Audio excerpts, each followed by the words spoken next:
नमस्कार, आप देख रहे हैं N24 न्यूज गुजरात।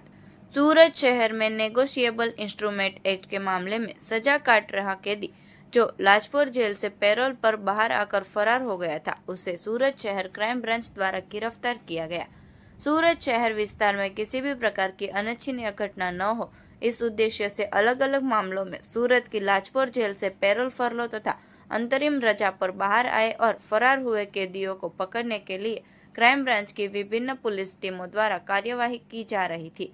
इसी दौरान फरार आरोपियों को पकड़ने वाली स्क्वाड के पुलिस कर्मियों को मिली पुख्त सूचना के आधार पर कतारगाम के आदिनाथ अपार्टमेंट के पास से पैरोल जंप करने वाले आरोपी प्रतीक भाव सिंह हडियाल, उम्र 37 साल, व्यवसाय जमीन दलाली, निवासी फ्लैट नंबर 701 कोपरस्टोन जाफराबाटा रोड, अमरोली, सूरत को गिरफ्तार किया गया। कैदी के विरुद्ध कानूनी कार्रवाई कर उसे पुनः लाजपोर मध्यस्थ जेल सचिन सूरत के सुपुर्द करने की कार्रवाई की जा रही है। देखते रहिए N24 न्यूज गुजरात, सिर्फ हम तक ही नहीं सब तक।